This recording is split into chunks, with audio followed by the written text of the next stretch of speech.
드디어 업무보고가 마지막을 향해 갑니다. 물론 여러분들이야 처음이자 마지막이겠지만 저는 꽤 오랜 기간 업무보고를 해왔는데 하여튼 오늘로서 주요 부처는 거의 끝나는 것 같습니다.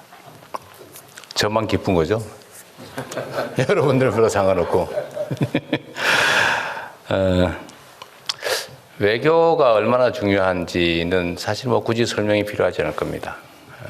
특히 최근처럼 국제 질서가 급변하는 변동기에는 외교의 역할이 더 중요해지겠죠.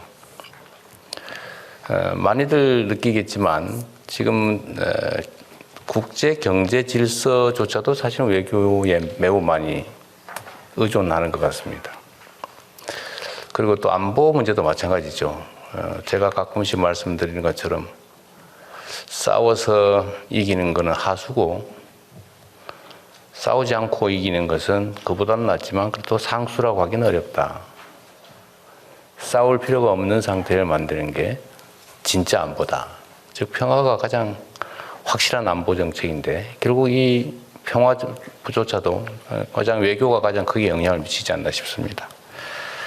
그리고 최근에 경제 분야의 국제 경쟁이 치열해지고 있는데 저는 외교가 결국은 경제 영토를 확장하는 데 큰 역할을 한다고 생각해요. 그리고 지금 계속 외교부가 잘 준비하고 있는 것 같은데 외교 제외 공간이 이 문화 진출, 경제 영토 확장의 교두보, 그런 천병 역할을 해줘야 되겠다는 생각을 합니다. 과거처럼 형식적인 업무 수행이 아니라 좀 더 적극적이고 능동적인 업무 수행을 통해서 대한민국의 영토를 확장한다. 대한민국의 운명을 우리가 어깨에 짊어지고 있다. 이렇게 생각해 주시면 좋겠어요. 외교 역할이 참으로 중요하다는 점은 특히 국가 위기 때마다 그게 보여지는 것 같습니다. 또 대한민국은 분단 국가에서 통일부의 역할이 또 매우 의미 있고 중요합니다. 남북 관계를 요새 제가 들여다보면 그런 느낌이 들어요. 진짜 원수가 된 것 같습니다. 과거에는 원수인 척 했던 것 같은데 요즘은 진짜 원수가 돼가는 것 같아요. 북한과 우리는 꼭 무슨 뭐 민족 공동체 이런 가치에 관한 얘기를 하지 않더라도 아주 현실적인 필요에 의해서 보면 굳이 심하게 다툴 필요가 없고 결국은 적대성이 강화되면 경제적 손실로 바로 직결되지 않습니까? 그런 현실적인 문제까지 있죠. 그런데 불필요하게 강대강 정책을 취하는 바람에 정말로 증오하게 된 것 같아요. 우리 국민들께서는 뭐 다 알고 계실 걸로 판단이 됩니다만 전쟁 이후에 1950년대 전쟁 이후에 사실 그 군사 분계선에서 우리가 대치를 하긴 했지만 북한이 전 그 분계선에 걸쳐서 삼중 철책을 치고 다리를 끊고 도로를 끊고 옹벽을 쌓고 이런 경우가 처음이라는 겁니다. 수십 년 만에. 왜 그럴까? 우리는 그렇게 교육받거나 선전당해 왔는데 북한이 남침을 하려고 한다. 남한을 노리고 있다. 군사적으로. 이런 얘기들도 많이 하고 또 그런 주장들도 상당히 근거 있게 이렇게 보여지기도 합니다만 그러나 현실은 들여다보면 북한은 혹시 남쪽이 북침하지 않을까 이 걱정을 해가지고 삼중 철책치고 혹시 탱크라도 넘어오지 않을까 해서 평원 지역에는 방벽을 쌓고 다리 끊고 도로 끊고 그러고 있다는 거예요. 그리고 이제 적대적 두 국가 하자. 우리는 남이다. 남 중에서도 철천지 원수의 남이다. 적대적인 남의 국가다. 뭐 이렇게 지금 주장을 하지 않습니까? 어쨌든 현실은 그렇게 됐습니다. 안타깝게도. 정략적인 욕망 때문에 이렇게 만들었다고 보여집니다. 이제 제자리를 찾아야 됩니다. 그런데 문제는 쉽지가 않죠. 우리가 바늘구멍이라도 뚫어야 되겠다는 얘기를 제가 드린 것처럼 남북 간에 소통하고 또 대화하고 협력하고 공존 공영의 길을 가야 되는데 지금은 바늘구멍 하나도 여지가 없습니다. 뭐 북측의 전략일 수도 있겠지만 또 한편으로 보면 접촉 자체를 원천적으로 아직 거부하는 이런 상황을 우리 입장에서는 인내심을 가지고 개선해 나가야 될 겁니다. 쉽지가 않은 게 분명해요. 정말로 쉽지 않습니다. 일종의 업보라고 할 수도 있겠죠. 물론 뭐 이게 전략이었는지도 혹시 모르겠지만 이제 그 전략이었다면 그 전략도 바꿔야 되겠습니다. 인내심을 가지고 선제적으로 주도적으로 남북 간의 적대가 완화될 수 있도록 신뢰가 조금이라도 싹 틀 수 있도록 최선의 노력을 다해야 되지 않을까 싶고 그 역할은 역시 이제 통일부가 해야 될 역할이라고 생각이 됩니다. 오늘 세부적인 업무 보고 때도 얘기를 하겠지만 쉬운 일이 아니라는 건 분명한데 그렇다고 포기할 일도 아닌 것도 분명합니다. 네, 이상입니다. 다음은 부처별 업무 보고가 있겠습니다. 외교부 및 재외동포청 보고와 토의를 먼저 진행하겠습니다. 그 후 통일부 보고와 토의를 진행하겠습니다. 비공개 토의는 대통령님의 마무리 말씀 이후 행사 말미에 진행될 예정입니다. 먼저 외교부 장관이 보고하겠습니다. 네, 외교부 주요 업무에 대해 보고 드리겠습니다. 국민주권정부가 출범한 이후 지난 6개월간 외교부는 계엄으로 멈춰선 대한민국 외교를 조기에 정상화하기 위해 힘써 왔습니다. 대통령님의 9개국 순방과 35차례 이상의 양자 정상회담을 통해 민주 대한민국의 국제사회 복귀를 알렸습니다. 기존의 외교 문법을 깬 대통령님의 선방일 후방미를 통해 한일 관계를 미래지향적으로 발전시켰고 피스메이커, 페이스메이커 구상으로 한미 간의 대북 접근 방안을 초반부터 수렴시킬 수 있었습니다. 미국과 중국 정상의 동시 국빈 방한 행사를 처음으로 지방 도시에서 개최하였으며 11년 만의 중국 국가주석 방한이 한중 관계의 전면 복원으로 이어지도록 하였습니다. 무엇보다 한미 관세 협상의 도전을 과감하게 돌파하여 자각력을 높이고 미래 성장 동력을 확보하는 기회로 만드는 데 일조하였습니다. 아프리카 중동 지역 4개국을 방문함으로써 방산, 에너지, 첨단 기술 분야 협력 기반을 강화하였습니다. 유엔 안보리에서 우리 정상으로서는 최초로 의장 활동을 수행하고 경주 에이펙 개최를 통해 AI와 인구 구조 변화 대응 등 미래 의제를 선도하였습니다. 성공적인 에이펙 정상회의 개최는 수조 원의 경제적 효과를 가져오고 신라 금관과 황남 빵을 널리 알리는 계기도 되었습니다. 이에 더해 2028년에 G20 의장국을 맡게 되었습니다. 물론 부족한 부분도 있었습니다. 조지아 구금 사태와 동남아 스캠 범죄 사건은 재외국민 보호 역량을 더욱 강화해야 한다는 경종을 울렸습니다. 외교부는 촘촘한 재외국민 보호망을 구축하기 위해 전담 인력을 보강하였습니다. 관련 법령과 매뉴얼을 정비하고 권역별 대응 체제를 구축하며 신속한 범정부 민관 공조 체제를 가동하겠습니다. 해외 진출 공공기관의 분절화 현상 극복 방안은 뒤에서 말씀드리겠습니다. 향후 업무 추진 방향입니다.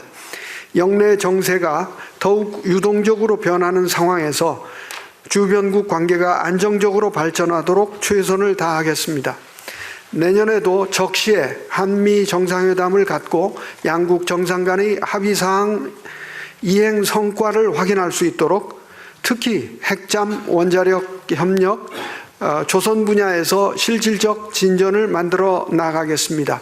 내년 이른 시기에 대통령님의 국빈 방중을 추진하겠습니다. 또한 일본과의 셔틀 외교도 지속하겠습니다. 한미일 협력을 지속해 나가면서 한중일 협력을 촉진하겠습니다. 러시아와도 필요한 소통을 계속하겠습니다. 본격적인 외교 다변화 차원에서 주요 거점 지역 외교에도 앞장서겠습니다. 내년도 정상외교 일정을 대폭 증대하고 내실 있는 성과를 거두도록 노력하겠습니다. 우리의 교역 3위 대상인 아세안은 물론 글로벌 사우스의 핵심 강국인 인도와 중남미 지역을 대상으로 대통령님의 순방을 추진하겠습니다. 중앙아시아 5개국과는 내년에 최초로 정상회의를 개최하고 G7을 포함한 주요 유럽, 인태, 그리고 중동 지역 국가들과도 정상외교를 통해 우리의 전략적 지평을 확대하겠습니다.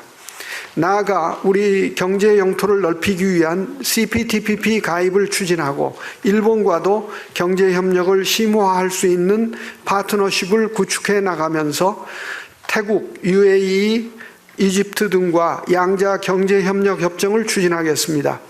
샤인 이니셔티브 이행을 통해 제2의 중동붐 조성에 기여하겠습니다. 한편 북한의 핵미사일 능력 고도화를 중단시키고 축소를 거쳐 폐기로 나아가는 단계적 접근 방안을 이행하기 위하여 외교적 노력을 강화해 나가겠습니다. 특별히 강조하고 싶은 것은 국민들께서 체감하실 수 있도록 생활, 기업, 밀착형 외교를 추진하겠다는 점입니다. 우선 우리 청년들의 국제화 역량 증진을 뒷받침하겠습니다. 지방 청년 인재 50명과 공공외교 실습원 100명, 총 150명의 청년을 재외공관에 파견하여 지자체 국제교류 활동을 지원하고 공공외교 현장 경험을 쌓도록 할 것입니다. 우리 청년들의 국제기구 진출을 위한 지원 노력도 계속해 나가겠습니다. 김해공항에 여권 민원센터를 여는 등 여권 행정 서비스를 개선하고 워킹 홀리데이 협정을 확대하겠습니다. 우리 대미 투자 기업을 위한 비자 업무 개선에도 계속 힘써 나갈 것입니다. 대기업은 물론 중소, 중견기업의 수출 지원을 위한 범부처 민관 협업 회의도 정례화하겠습니다. 나아가 K 이니셔티브를 보다 효과적으로 확산하는 데 필요한 역량을 갖출 수 있도록 개혁과 혁신을 적극 추진할 것입니다.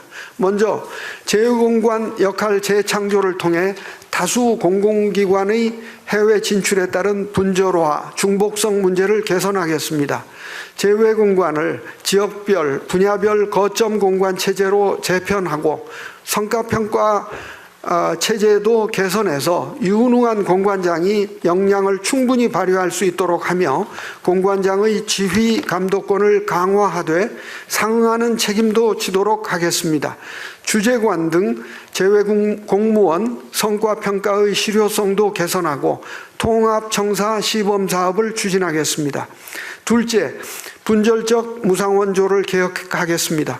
청년, 혁신, 미래를 ODA의 핵심 비전으로 설정하고 글로벌 개발 수요와 우리의 강점을 접목한 AI, 디지털 등 4개의 전략 목표에 ODA 재원을 집중하겠습니다.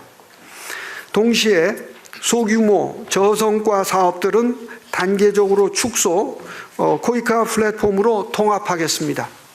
이를 통해 우리 혁신 기업의 해외 비즈니스 기회 창출에도 기여하겠습니다.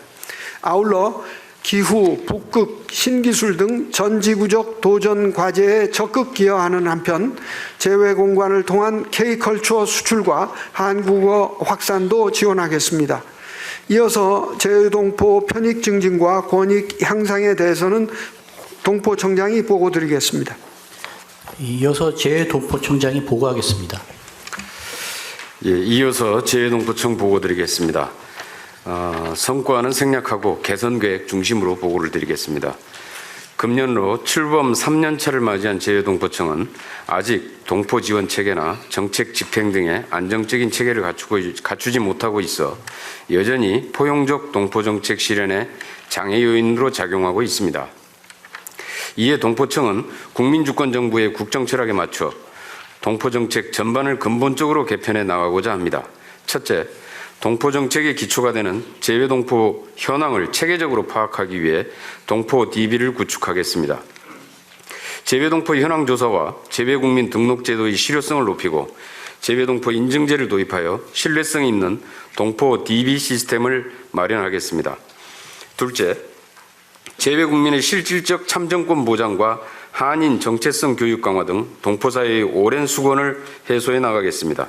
이를 위해 재외 공간의 동포 영사 업무를 체계적으로 관리 지원하고 주요 공간에는 동포 전담 영사를 확충하여 동포 사회와의 소통을 강화하고 현장 밀착형 서비스를 제공하겠습니다.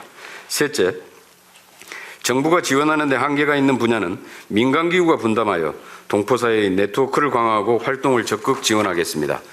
이에 동포청 산하기관인 재외동포 협력센터를 민간법인으로 개편하여 동포활동 지원의 정치 외교적 자율성과 전문성을 제고하겠습니다. 아울러 보다 내실 있는 동포사회를 하나로 아우르는 세계 한인대회 등을 신설 정례화시켜 한인사회의 네트워크를 강화하고 700만 재외동포가 대한민국 민간 외교관이자 시장 개척자로서 국익에 기여할 수 있도록 적극 뒷받침하겠습니다. 넷째, 포용적 귀환 동포 정책을 적극 추진하겠습니다. 동포 청년 인재를 국내로 유치하고 고려인, 사할린, 입양동포, 원폭 피해 동포 등 역사적 특수성을 지닌 동포에 대해서는 보다 따뜻하고 세심하게 배려하겠습니다. 또한 귀환 동포의 국내외 인적 네트워크를 적극 활용하여 동포사회의 총체적 역량과 역할을 확대해 나가겠습니다. 마지막으로 새로운 동포 정책의 효과적 추진을 위해 범정부 동포 업무를 동포청 중심으로 효율화하고 정책 조정 체계를 강화하겠습니다. 재외동포 자문위원단을 운영하여 재외동포가 정책의 발굴, 수립, 집행 과정에 직접 참여할 수 있는 구조를 갖추겠습니다. 아울러 재외동포에 대한 국민인식을 개선하고 사회 통합을 촉진하기 위한 환경 조성에도 최선의 노력을 다하겠습니다. 이상입니다. 통일부는 따로 할까요? 그냥 발표하고 같이 할까요? 어떻게 할까요? 네, 같이 할까요? 그럼 통일부 발표도 하고 네, 같이 한번 보겠습니다. 통일부 업무 보고 드리겠습니다. 2026년도 통일부의 목표는 한반도 평화 공존 원년 만들기입니다. 보고 드릴 순서는 성과, 상황, 대응 순입니다. 지난 6개월 성과로는 무엇보다도 적대와 대결 분위기를 180도 바꿔서 평온한 일상으로 전환한 것입니다. 싸울 필요가 없는 상태로의 입구에 들어섰다고 생각합니다. 이를 위해서 첫째, 평화공존 3원칙을 확립했습니다. 북한 체제를 존중하고 흡수 통일을 추구하지 않으며 적대 행위를 하지 않겠다 하는 약속을 확실히 했고, 선제적 평화 조치로 강대강의 악순환을 해소했습니다. 그리고 거의 파괴 일보전이었던 통일부의 조직과 기능을 복원했습니다. 앞으로 보완 사항은 한반도 문제 당사자로서 주도적 역할을 강화하는 것, 그리고 북한의 적대적 두 국가 관계 고착화를 방지하기 위해서 적대를 평화로 바꾸는 패러다임 전환을 집중하겠습니다. 통일 지향의 평화적 두 국가 관계 추진에 대해서는 압도적인 국민이 찬성 의사를 표했습니다. 이번 12월 달에 갤럽이 조사한 바에 따르면 통일지향 평화적 두 국가에 대한 국민 여론은 70%가 찬성을 했습니다. 11월 달에 대통령실이 통일지향을 빼고 평화적 두 국가 관계에 대한 여론을 물은 결과는 55%였었습니다. 통일부의 판단으로는 다음입니다. 2026년 4월 트럼프 대통령이 베이징을 방문할 때까지 이 4개월이 한반도 정세를 가를 분수령 관건적 시기라고 판단하고 있습니다. 트럼프 대통령은 이미 에이펙 계기의 한미 정상회담을 통해 과정에서 한반도는 공식적으로 전쟁 상태다 이렇게 핵심을 꿰뚫는 언급을 한 바 있습니다. 북핵 문제를 포함한 한반도 문제의 핵심은 뿌리 깊은 북미 적대 관계가 본질입니다. 그리고 북측은 김정은 위원장이 지난 9월 최고인민회의에서 비핵화를 털어버리고 평화 공존을 바란다면 미국과 마주서지 못할 이유가 없다라고 언명한 바 있습니다. 한반도의 평화 공존 원년을 만들기 위해서 내년 4월까지 무엇을 어떻게 해야 할 것인가 하는 고민이 큽니다. 비공개 토의 시간에 내용을 말씀드리도록 하겠습니다. 다음은 대응 전략입니다. 만 7년간 지속된 남북관계 단절의 벽에 대통령님께서 절절한 심정을 표현하신 바늘구멍을 뚫기 위한 노력을 집중하겠습니다. 선제적, 실천적 평화 만들기 조치를 과감하게 추진하겠습니다. 남북 간 다자간 교류 협력을 뒷받침하기 위한 제재 완화를 협의하고 추진하겠습니다. 북한에 대한 제재가 강화될 필요가 있다는 일각의 주장이 있습니다만 현실적으로 대북 제재는 실효성을 상실했습니다. 대외 무역의 90%를 차지하고 있는 중국과의 뒷마당이 뚫려 있는 상황이고, 그리고 대북 제재는 가장 적대적인 조치로 북은 인식합니다. 북이 늘 말하기를 우리에게 자존심은 목숨보다 귀하다고 말합니다. 목에 칼을 들이대면서 대화하자고 하는 것은 절대 받아들일 수 없다는 북한의 입장을 역지사지해 볼 필요가 있다고 봅니다. 두 번째, 선민후관 및 다자 협력을 통한 다각적인 관계 개선을 모색하고 한반도 평화 특사 가동 등 페이스메이커 역할을 적극 시동할 필요가 있습니다. 남북 관계를 중심에 두고 한반도 문제 해결을 추진해야 한다고 생각합니다. 다음입니다. 이재명 정부의 평화 공존 정책을 넘어서 철학에 대한 역사적 배경과 논리를 설명드리겠습니다. 평화 공존 정책은 싸울 필요가 없는 상태를 만드는 것이 본질입니다. 이재명 정부의 평화 공존 정책은 무엇인가? 안중근 의사의 동양 평화론에 그 뿌리가 있습니다. 이미 이재명 대통령께서는 2년 전에 이렇게 언명하셨습니다. 어느 때보다 안중근 의사가 목놓아 외친 동양 평화의 꿈이 절실히 필요한 때입니다. 내 운명을 내 손으로 결정하지 못한 채 외세에 끌려다니는 한 평화도 번영도 이룰 수 없기 때문입니다. 1909년 이토 히로부미를 저격한 뒤에 리순 감옥에서 안중근 의사께서는 동양 평화 사상을 집필하셨습니다. 한중일 3국 간의 공동은행, 공동화폐, 교육 그리고 군대 등 선구적인 동북아 경제안보 평화 구상을 하셨던 것입니다. 이것이 이재명 정부의 평화 공존 정책의 뿌리입니다. 두 번째, 노태우 정부 91년 남북 기본 합의서 이래 역대 정부의 35년 동안 지속해온 평화 공존 정책을 계승하는 것입니다. 세 번째, 대외 전략 전술로서 레닌과 주울레의 평화 공존과는 다릅니다. 1917년 레닌, 1954년 주울레의 평화 공존 노선은 당시 정세를 반영한 전술 전략적 노선이었던 반면 우리 정부의 평화 공존 정책은 국민적 비원과 열망에서 출발합니다. 한반도 평화 공동체와 동북아 지역 공동체를 지향하는 국민적 염원을 담은 이념이자 사상이다라고 규정할 수 있습니다. 이를 위해서 중점 추진 과제입니다. 첫째, 북미 대화, 남북 대화 재개와 평화 공존 제도화입니다.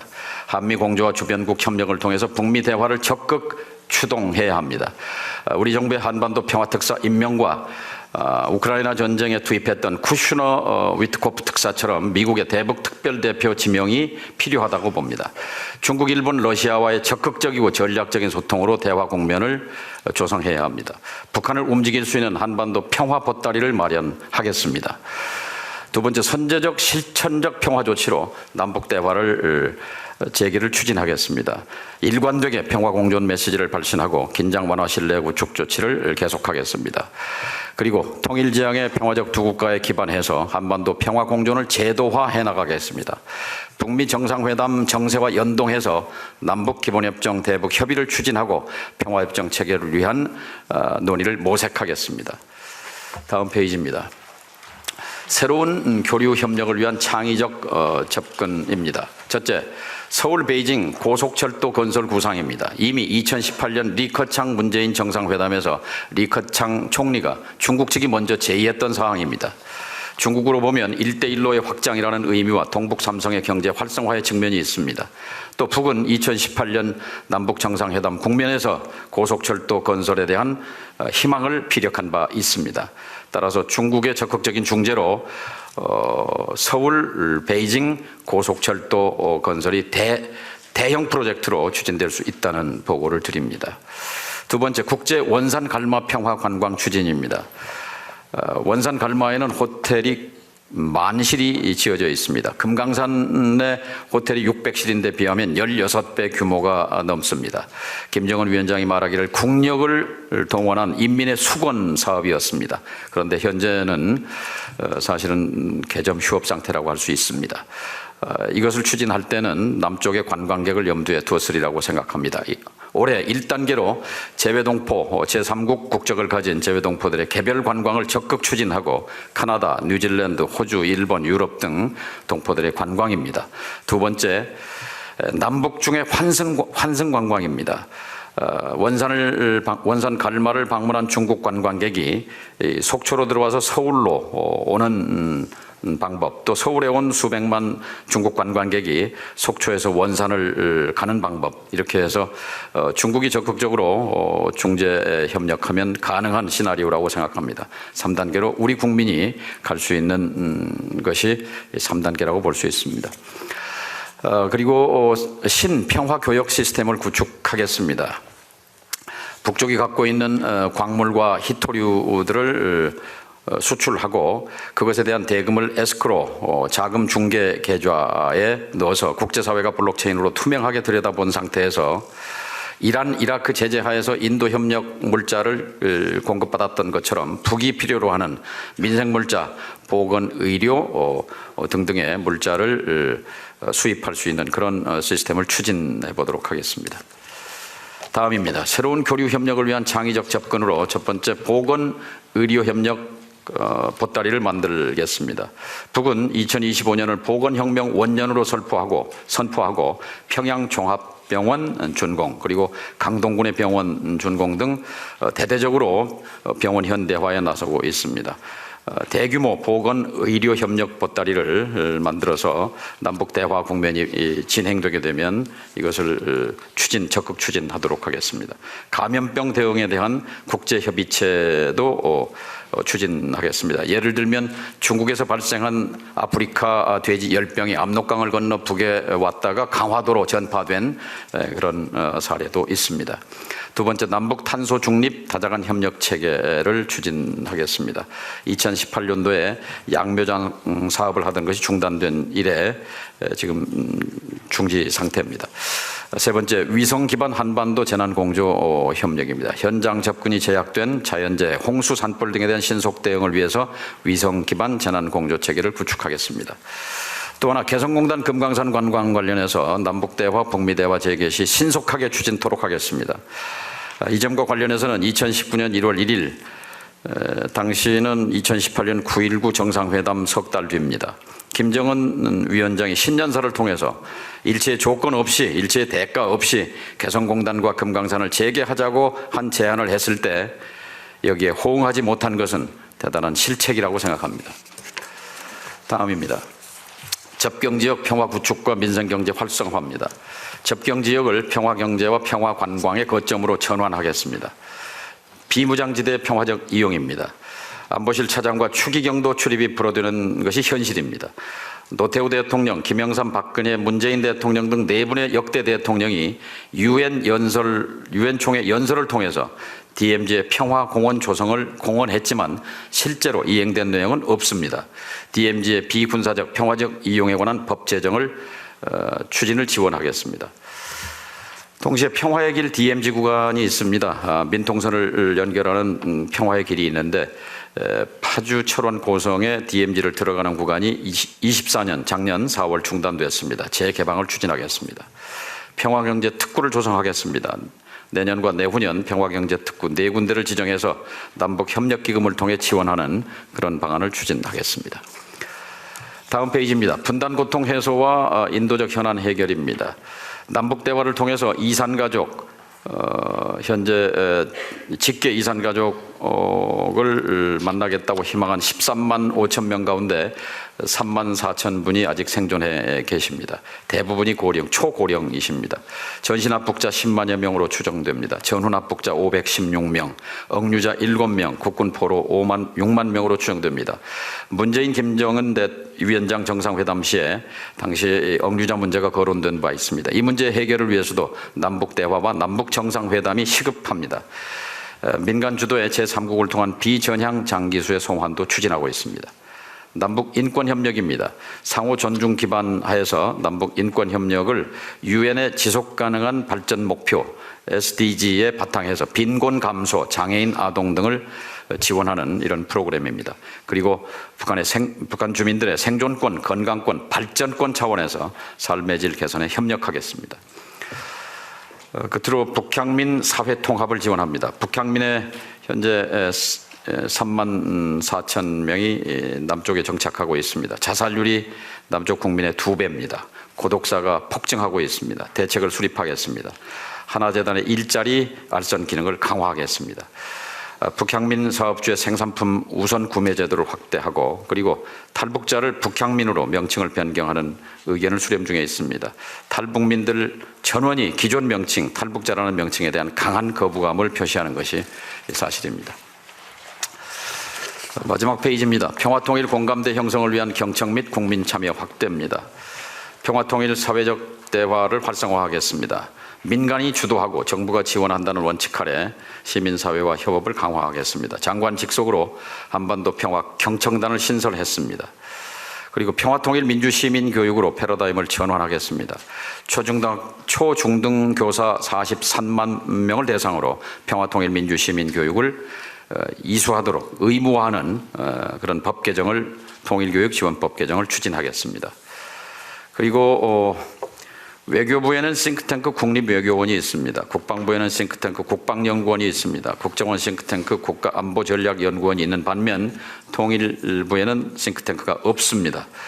현재 총리실 산하의 경제사회인문연구원에 되어 있는 통일연구원을 통일부로 이관해 주십사 하는 대통령님께서 선물을 하나 주십사 하는 부탁을 드립니다.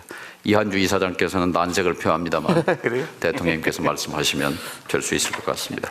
원래 이게 통일부 거였습니다. 그런데 IMF 때 이제 통폐합이 됐는데 힘 있는 부처는 다 남았어요. 외교, 국방, 국정원은.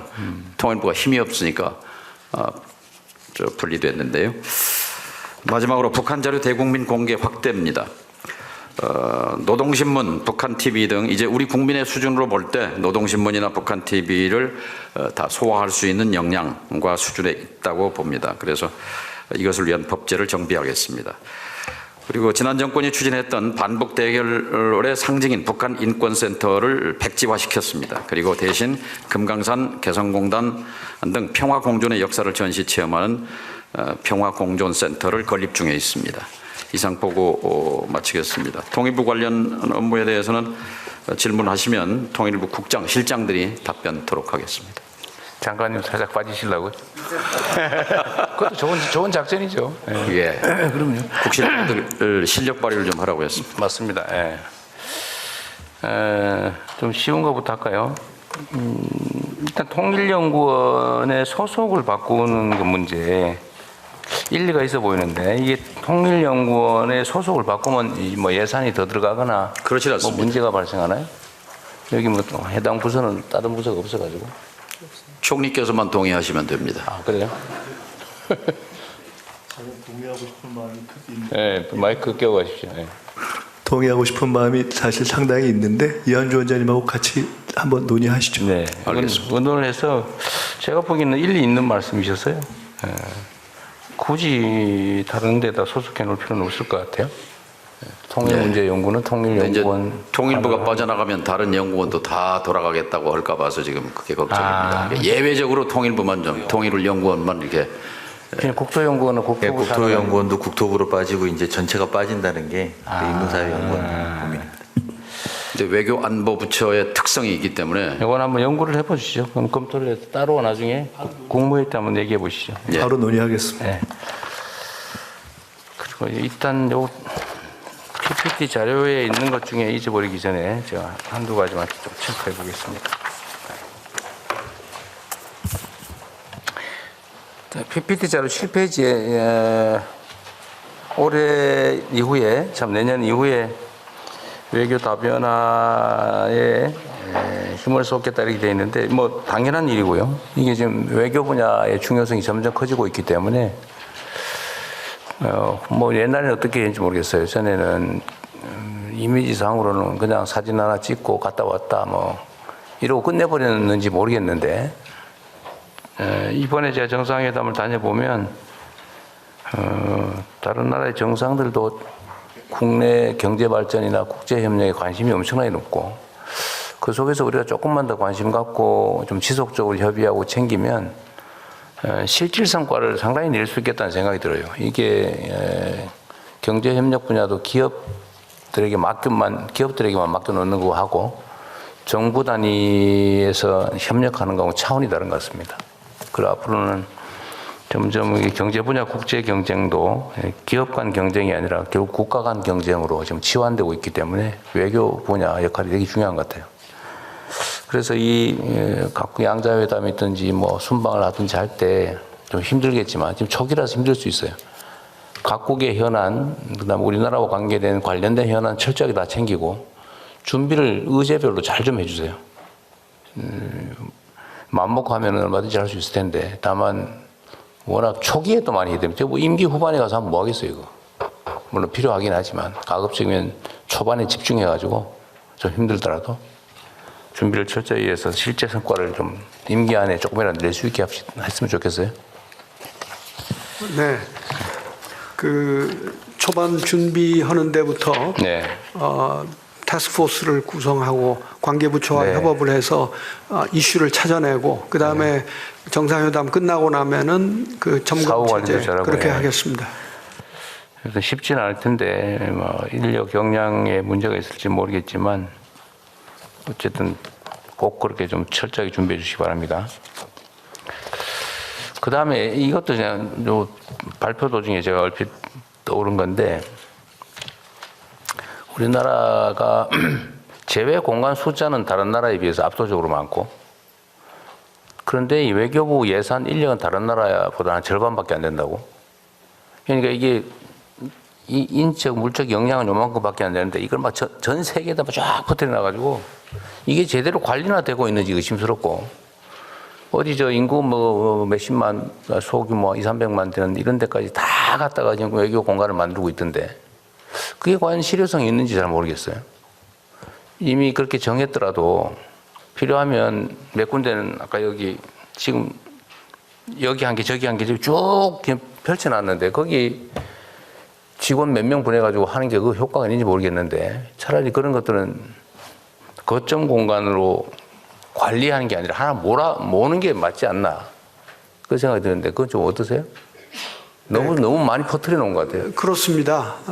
그런데 이제 거점 공간화 하려고 합니다. 그런데 꼭 대사를 보내야 되느냐, 그냥 대사 대리 체제로라도 유지를 해야 되느냐, 그건 좀 나라마다 특성이 있고, 네. 또 어떤 것이냐면은 우리 기업들은 그 외화 번다고 다 나가 있는데, 험지라도 나가 있는데 공관은 없느냐, 이런 얘기도 있습니다. 그렇기 때문에 그것은 거점 공관화하고 실제로 분관이라든지 네. 대사 대리 체제라든지 그렇게 탄력적으로 좀 그러니까 일단 시작하려고. 그거는 실효적으로 그렇게 재배치하는 건 맞는데, 제가 그냥 넘겨짚거나 주변에서 들은 얘기로는 이 투표권 때문에 조그마한 나라들도 몇십만 되고 이런 데도 막 공간 비슷한 걸 막 만들겠다고 약속해버리고 실제로 그렇게 추진하고 있는 것 같아요.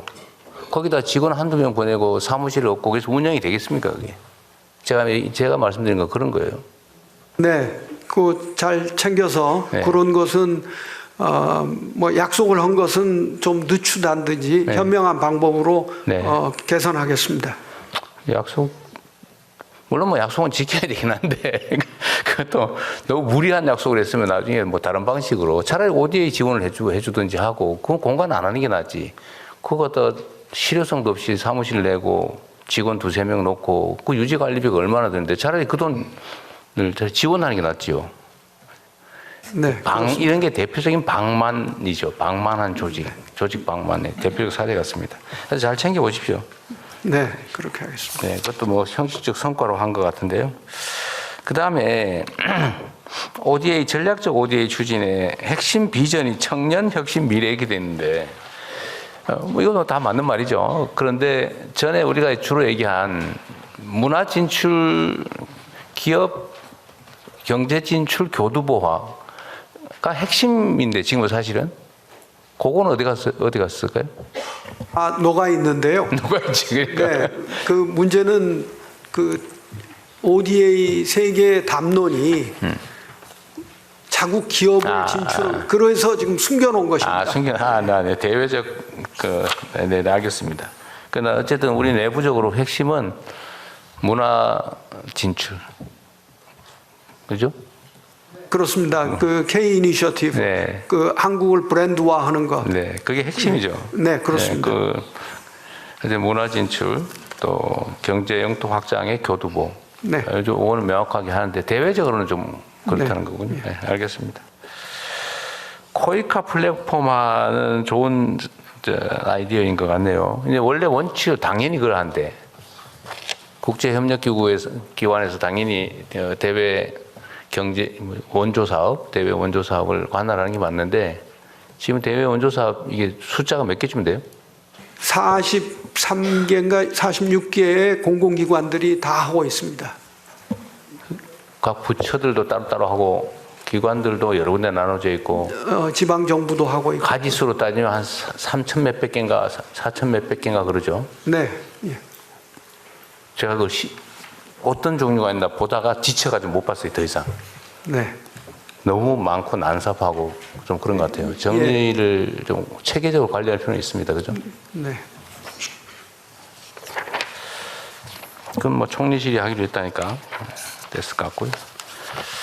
자, 준비된 서면 자료 내용 좀 잠깐 같이 보겠습니다.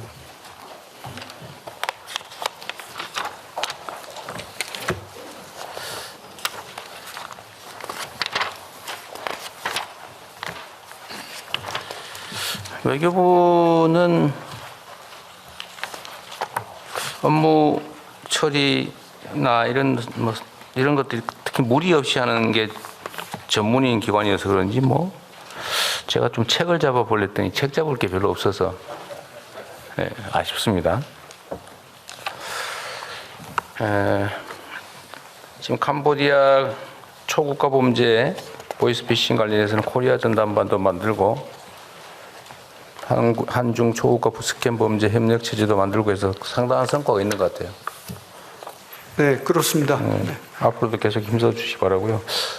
지금 캄보디아의 초국가 범죄 정부의 공동 대응으로 지금 보이스피싱 피해가 작년 대비 한 30% 이상 줄어들었다고 해요. 그렇습니다. 네. 네.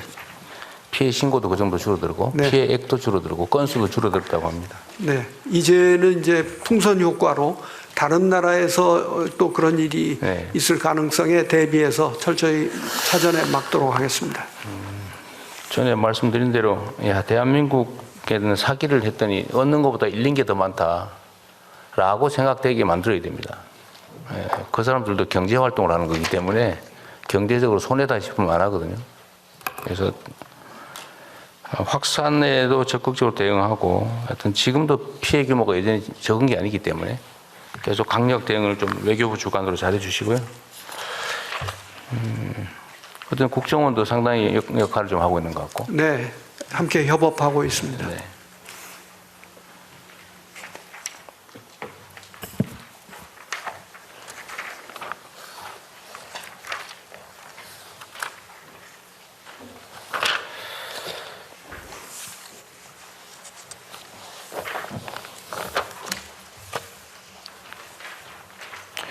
재외동포 문제는 이따가 얘기할까요? 네.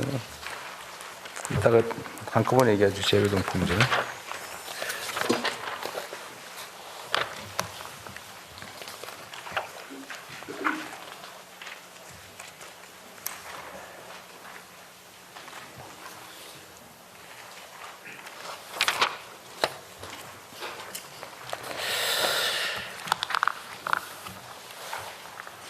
(16) 페이지에 아까 제가 말씀드렸던 내용이 정리되어 있긴 한데 재외 공간 역할을 재창조하겠다.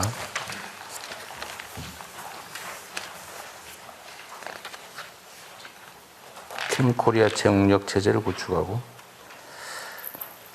K 이니셔티브 협의체를 구성해서 운영하겠다고 되어 있죠. 네. 통합청사도 만들어서 가급적이면 집중해서 함께 활동하겠다 그런 얘기죠. 네. 근데 이 재외 공간이 보통 통상 규모가 얼마나 돼요? 예를 들면 다른 기관이 파견된 인원까지 다 합쳐서? 미국 같으면 얼마 정도? 그거 제일 많겠죠. 미국이요. 미국 대사 100명이 채 안 됩니다. 약간 100명. 대사관에? 예. 거기에 무슨 무관이니 무슨 다른 기관 다 합쳐서? 예. 다른 나라 같으면 얼마 정도 돼요? 미국은 참조할 수가 없는. 아니. 예. 미국에 가 있는 일본의 대사관 직원 뭐 이런 대충 이렇게 비교를 하면 대개 우리하고 국력이 비슷한 네. 나라들은 우리보다 한 1.5배? 1.5배 정도? 네. 우리 예를 들어 주미대사관 옆에 건물이 주 1대사관인데 우리보다 한 1.5배 그 정도 규모입니다. 근데 일본 인구 규모나 이런 게 한 우리보다 한 1.5배 이상 되니까 그건 비교하면 우리 규모가 적정하다는 얘기가 돼버렸는데. 근데 이제 우리보다 작은 네덜란드 같은 나라가 우리보다 큰 외교부를 가지고 있습니다. 그래도 우리가 그렇게 많은 건 아닌 것 같아요. 그런데 또 한편으로는 이런 게 있는 것 같습니다. 그 과연 가서 필요한 일을 충분히 하고 있냐에 대해서 국민적 의구심이 꽤 있거든요. 그걸 어떻게 해결하죠? 네, 제가 전에도 한번 말씀 따로 드린 적이 있는데 외교관들은 재외 공간에 나가가지고 거기가 자기의 정말 기량을 펼칠 수 있는 일터다고 생각하고 열심히 일을 해서 잘하면은 과장으로 본부 들어오고 그 다음에 조금 그 윗직급은 국장으로 들어오고 공관장은 잘하면은 1급으로 들어오고 그래서 정말 열심히 합니다. 물론 다 전원 그럴 수는 없습니다만은 외교관들은 재외 공관이 자신의 진정한 일터다라고 느끼고 일을 하고 있다는 점을 말씀드립니다. 외교부 직원들 중에 국내에 있는 직원하고 외국에 나가 있는 직원하고 비율은 어떻게 돼요? 저희가 뭐 아는 분 어떻고 뭐 담당 국장이 얘기하셔도 됩니다. 네, 조재홍 외교부 인사기획관입니다. 저희 외교부 직원은 전체적으로 2,500명 정도 되고요. 해외 공간에 있는 직원은 1,500명. 그리고 국내 우리 국립 외교원을 포함해서 국내에 근무하는 직원은 한 1,000명 정도 됩니다. 국립 외교원은 몇 명이에요? 국립 외교원이 100명 정도 됩니다. 100명? 예. 그러니까 재외 공간이 주된 근무처군요. 그렇습니다. 약간의 국민적 오해도 조금 풀어진 것 같아요. 네, 감사합니다. 네, 주로 문제는 그러면 정무적으로 임명되는 직원들이 문제군요. 제가 좀 그렇게 말씀드리기는 곤란합니다만은 일부 이제 모처럼 한 번 나가는 경우에 어떤 분은 그 정말 이런 기회를 최대한 활용해서 열심히 하는 분도 있고 어떤 분은 또 이제 좀 거시기한 그렇습니다. 그래서 이제 공관장에 힘을 실어 주시고 공관장이 성과 평가도 하고 잘 안 하면은 외교부 직원이 아니라 하더라도 평가를 해서 잘못하면은 본부에 나중에 들어갈 때 곤란하겠다라든지 또는 그 대사관 아니라 하더라도 다른 공공기관의 경우도 또 평가를 받아서 그것이 반영되도록 하는 것이 바람직하다고 생각합니다. 외교부 그러니까 대사관이나 영사관에 와 있는 인력 중에서 외교부 직원이 아닌 타 부처 직원들이 포상 비슷한 의미로 와 있는 경우들도 꽤 있죠. 이번에 저 외교부 어디 제외공간 나가서 한 1년 푹 쉬었다 와야 되겠다. 가는 김에 애들 학교라도 좀 보내야 되겠다. 이런 사람도 꽤 있죠. 꽤 있다는 거예요. 다 그렇다는 건 아니고. 주재관 선발 제도가 있습니다. 그래서 그 제도를 거쳐서 엄격하게 선발하기 때문에 이론상으로는 없어야 되는데 그런 선발 제도를 악용해 가지고 중국 같은데 예를 들어 주재관만 3번째 하는 사람이 나타났었습니다. 이런 경우가 있기는 있습니다. 3번 하면 몇 년이에요? 3년입니다. 마찬가지로. 3년씩? 네. 3번이면 9년 동안 똑같은 사람이 반복적으로 되더라. 다른 그러니까 식약처 주재관 하다가 보건복지부 주재관 하다가 농림부 주재관 하다가 이렇게 한 경우가 있었습니다. 시험으로 선발을 하니까 그렇습니다. 그런 일이 벌어지더라고요. 오히려. 어쨌든 그런 구체적 그 부작용도 있을 텐데 그런 거는 뭐 행정적으로 잘 조정을 하는 게 또 장관께서 하실 일인 것 같습니다. 네, 그래서 그 제휴공간 재창조 방안에 주재관 선발부터 평가까지 다 집어넣도록 하겠습니다. 네. 알겠습니다. 그 국제협력단 코이카죠, 이게? 어디 누가 나오셨어요? 그래요. 아까 내가 한번 물어봤는데 정확하게 지금 원조 사업이 몇 개예요? 몇 개 나라에 몇 개입니까? 지금 저희가 그 국별협력 사업의 경우에는 그 92개국에 450개에서 500개 사이에 하고 있습니다. 몇 개냐고요? 아까 얘기했잖아요. 3천 몇백 개인가 그렇다고. 아까 지금 말씀하시는 거하고. 그러니까 지금 ODA 사업이 41개 부처가 1639개 사업을 지금 하고 있습니다. 동종의 여러 개 사업도. 예, ODA 전체를 했을 때 41개 부처가 1639개 사업을 하고 있고 1649개 사업이라고 하는 게 1649종류의 사업인지 내가 알기로는 쉬어보니까 3천 몇백 개인가 종류가 아니고 그렇던데. 개수입니다. 개수로. 예. 프로젝트 개수. 여러 개가 있을 수가 있기 때문에. 이 나라에 A 형식의 프로젝트가 두세 개가 있을 수도 있잖아요. 예, 그것도 3개를 다 쉬어야지. 예, 다 세서입니다. 예. 다 세는데 1600개밖에 안 된다고? 1639개입니다. 예. 이상한데? 개발국장 이교 답변 드리겠습니다. 네. 지금 1600건은 무상원조에 한해서 말씀드린 거고요. 네. 다자협력하고 유상협력까지 포함하면 더 많이 있을 수 있습니다. 코이카는 그중에 일부를 수행하고 있습니다. 무상원조 예산 중에 코이카의 비중이 37%였습니다. 지금 말씀하신 거는 코이카가 직할하고 있는 것만 그렇다는 거군요. 그러니까 지금 제가 450개에서 그건 이제 예산이 규모에 따라 조금씩 달라지는데요. 다른 부처가 하는 건 모르겠다. 예, 근데 일단 타 부처까지 하는 무상원조를 합치면은 1639개가 된다는 말씀입니다. 코이카 500개, 무상원조 1600개, 나머지 세상에 하면 한 4천. 유상원조까지 하는 코이카가 하고 있는 무상원조 사업만 몇 개라고요? 지금 국별협력 사업이라고 있습니다. 그 정부 대 정부 사업으로 지원해 주는 게 그게 제가 기억으로 470개 정도 됩니다. 코이카가 하고 있는 사업은 형식을 더 가리지 말고 총 몇 개쯤 돼요? 그러니까 뭐 자꾸 분류를 하는 것 같은데 그거 말고 그냥 코이카가 하고 있는 대외 원조 사업이 몇 개나 되냐? 그러니까 저희가 이제 제일 중요한 게 이제 국별협력 사업이기 때문에 말씀을 드린 것이고요. 그 외에 저희가 하는 사업 중에는 이제 해외 공무원들, 궤도부의 공무원들을 초청해서 연수 사업을 하는 뭐 그것도 사업이잖아요. 예, 그 사업입니다. 그것도 한 230몇 개 됩니다. 200여 개가 되고 그다음에 우리 개발 인력들, 우리 청년 인재들을 해외 파견하는 봉사단이라든가. 뭐 그것도 사업이잖아요. 예, 그것도 사업입니다. 근데 그런 거 다 했어. 어휴, 그거는 아니요, 단위가 있을 거 아니에요. 그러니까 인원 기준으로 하면은 인원수 말고 단위 사업이 있잖아요. 단위 사업을 예를 들면 5명을 파견하든 15명을 파견하든 그건 하나의 사업이잖아요. 예, 그거는 그 사업이 단위가 다 있지. 그 그런 게 몇 개나 되냐고 제가 물어보잖아요. 그 정도까지 제가 기억을 못 하고 있습니다. 아니 그 실무 누가 안 왔어요? 아, 이사장님만 오신 거예요? 아닙니다. 저희 상임이사들이 와 있는데 그것까지 파악이 그러니까 대충 몇 개쯤 돼요. 내가 지금 기억에 그 3천 몇백 개인가 그런데 그건 유상 지원 사업까지 합쳐서 그런가요?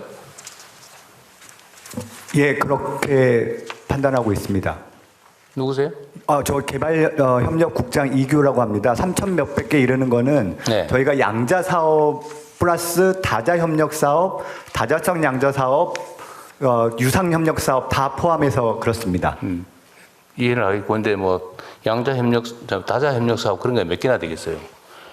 하여튼 코이카가 하고 있는 관할하고 있는 단위 사업은 몇 개쯤 될까요? 제가 이거 숫자를 뭐 끝자리 수까지 맞추라는 게 아니고 감을 잡아보려고 하는 거예요. 너무 많아서 쉴 수가 없을 정도더라 그 얘기입니다. 쉽게 말하면. 개발협력국장 이규 말씀드리겠습니다. 지금 현재 저 말씀드린 거 코이카가 2025년 기준으로 보면 372건인데 그 봉사단 사업을 하나로 치고 연수 사업들을 일부 묶으면 지금 한 372건으로 한 400건 정도 되는 걸로 파악되고 있습니다. 그래요? 근데 그 400건이라고 하는 거는 예를 들면 A 국가의 똑같은 종류의 사업을 이 지역 저 지역에서 나눠서 하는 경우는 몇 개로 치는 거예요? 그건 여러 개로 치는 거예요? 하나로 치는 거예요? 개발협력국장 이규 말씀드리겠습니다. 코이카의 경우에는 한 나라에 같은 분야 사업은 하고 있지 않고요. 보건사업, 농업, 국별협력 전략상의 중점 분야가 있습니다. 그래서 그 분야에서 사업을 만들어서 하고 있고 다만 아까 말씀드렸듯이 사업이 1개 부처가 나가 있기 때문에 한 나라에 보건사업이 여러 개 있을 수 있고 농업협력사업이 또 여러 개가 있을 수 있습니다.